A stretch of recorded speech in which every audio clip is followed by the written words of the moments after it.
مل ہی جاتی کبھی ان خوابوں کو تعبیر کہیں، تیرے وہ خواب مگر ہم سے سنبھالے نہ گئے۔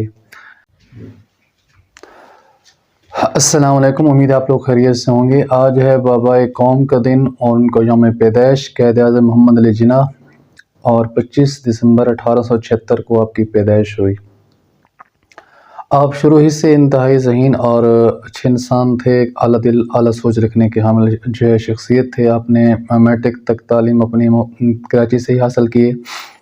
اور مختلف سکولوں سے آپ نے تعلیم حاصل کی، اور میٹرک میں آپ نے اچھے سے نمبر حاصل کرنے کے بعد اپنے تعلیم کو مزید جاری رکھنے کے لیے اپنے وکالت کو انتخاب کیے اور انگلستان تشریف لے گئے۔ اور انگلستان سے آپ جلد ہی جو ہے وہ 5 سال کا کورس کرنے کے بعد، جب وکالت کا کورس کرنے کے بعد آپ واپس تشریف لائے تو آپ نے پیشہ اختیار کیا وکالت کا۔ شروع میں آپ کو بہت سی مشکلات کا سامنا کرنا پڑا، لیکن آپ جو ہے اعلیٰ خیال کے مالک تھے، اعلیٰ ظرف کے مالک تھے، اعلیٰ عزم کے مالک تھے، تو آپ نے بہت جلد ہی جو ہے اپنے ان چیزوں پر قابو پا لیا۔ پھر آپ نے سیاسی میدان میں قدم رکھا اور اپنی وکالت کی وجہ سے، اچھے سے نیک نامی کی وجہ سے، وکالت سیاست میں آنے کے بعد بھی آپ نے جو ہے اپنا کانگریس میں بھی شمولیت اختیار کی، اور کچھ ہی سالوں بعد آپ نے مسلم لیگ میں بھی شمولیت اختیار کی۔ بہت جلد آپ کو پرایہ ہو گیا کہ ہندوؤں کی تنگ نظری مسلمانوں کے لیے جو ہے ہمیشہ کے لیے جینے کے لیے مسائل پیدا کر سکتی ہے، تو آپ نے ان سے دوری اختیار کی اور مسلمانوں کی رہنمائی کا بیڑا اٹھایا۔ ہندوستان کے مسلمانوں نے آپ کی قیادت میں اور ولولہ انگیز قیادت میں، آپ کی پرعزم قیادت میں، تھوڑے ہی عرصے میں انگریزوں سے جو ان کا اقتدار تھا ان سے بھی نجات حاصل کی، اور اس کے بعد آنے والا جو مستقل خطرہ تھا کہ ہندو اکثریت میں ہیں تو یہاں پر ان کی حکومت بن جائے گی، اس سے بھی مسلمانوں کو، ہندوستان کے مسلمانوں کو آزادی دلوائی۔ اپنی انتھک کوششوں اور محنت کی وجہ سے ہندوستان کے مسلمان جو ہے وہ پاکستان کی شکل میں ایک دنیا کی جنت میں جو ہے وہ آ گئے، اور اپنے آزادی کے ساتھ زندگی یہاں پر جو ہے وہ بسر کر رہے ہیں۔ آج بھی میں اور آپ جب آزادی سے زندگی بسر کر رہے ہیں، ہمارا اٹھنا بیٹھنا، آنا جانا، کھانا پینا، مذہبی عبادات اور ہماری معاشرت، ہمارا رہن سہن، اس میں کسی کی دخل اندازی نہیں ہے، تو اس میں اس بزرگ ہستی کا جو ہے بہت بڑا نمایاں ہاتھ ہے۔ ان کی خدمات کا اعتراف نہ کرنا یہ زیادتی ہوگی، ان کی خدمات کا اعتراف کرتے ہوئے ان کو خراج تحسین پیش کرنا یہ عظیم قوم کا شیوا رہا ہے۔ کبھی بھی عظیم قومیں اپنے جو ان کے پیشوا ہوتے ہیں، محسن ہوتے ہیں، ان کو فراموش جو وہ نہیں کرتی، ان کو یاد رکھتی ہیں۔ قائد اعظم رحمۃ اللہ علیہ ہمارے تو اپنے ہیں، ہم نے تو ان کا اعتراف کرنا ہی ہے، ان کی عظمت کا اعتراف تو ان کے مخالف بھی، اپنے بھی اور پرائے بھی کرتے رہے ہیں۔ تو چند جو ہے آپ کے سامنے تبصرے پیش کر دیتے ہیں کہ آپ کے اپنے اور آپ کے پرائے آپ کے بارے میں وہ کیا جو ہے وہ رائے رکھتے ہیں۔ اس میں سے اپنوں کی بات کر لیتے ہیں، تو اپنوں کی بات میں علامہ اقبال رحمۃ اللہ علیہ بہت بڑی شخصیت ہیں ہماری پاکستان کی تاریخ میں، اچھے ہمارے قومی شاعر بھی ہیں۔ تو جب وہ علیل تھے تو ان سے ایک دفعہ ملنے کے لیے جواہر لال نہرو آئے، اور گفتگو میں باتیں جل پڑیں، کہا کہ آپ جو ہے ہندوستان کے معتبر شخصیت ہیں، مقتدر رہنما ہیں، اس وقت اگر آپ ہندوستان کے مسلمانوں کی رہنمائی کریں تو مسلمانوں کو بہت بھلا ہو جائے گا۔ تو علامہ اقبال رحمۃ اللہ علیہ نے جواب دیا کہ جواہر لال، ہندوستان کے مسلمانوں کی کشتی کا جو ناخدا ہے نا وہ محمد علی ہے، اور میں اس کا ایک ادنا ساز سپاہی ہوں۔ یعنی کہ علامہ اقبال کی نظر میں آپ کی جو کیا مقام تھا، اس سے جو ہے ظاہر ہو رہا ہے جی۔ دوسرا آپ کے پاس جو ہے لیاقت علی خان، آپ کے دینی دوست تھے، آپ کے اپنے تھے، اور پاکستان کے پہلے وزیر اعظم بھی رہے ہیں۔ تو وہ کہتے ہیں کہ قائد اعظم رحمۃ اللہ علیہ برگزیدہ ہستیوں میں سے ایک ہستی ہیں، اور تاریخ انسانی میں قائد اعظم رحمۃ اللہ علیہ کو ایک برگزیدہ ہستی کے طور پر ہی یاد رکھا جائے گا، مطلب نیک شخص کے طور پر ہی یاد رکھا جائے گا، یہ ان کا فرمان تھا، ان کا کہنا تھا آپ کے بارے میں۔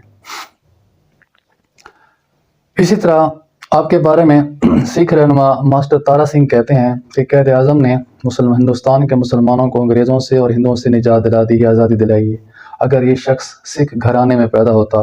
تو سکھ ضرور اس کی پوجا کرتے۔ اسی طرح آپ کے بارے میں آپ کے مخالف اور آپ کے حریف مہاتما گاندھی کہتے ہیں کہ محمد علی کی جو خلوص ہے وہ مسلم ہے، تسلیم شدہ ہے، ایک اچھے انسان ہیں اور میرے دیرینہ ساتھی ہیں، اور میں ان کو زندہ باد ہی کہنا چاہوں گا۔ وہ آپ کے بارے میں یہ رائے رکھتے ہیں۔ تحریک خاکسار کے بانی علامہ عنایت اللہ مشرقی آپ کے حریف تھے، مخالف تھے،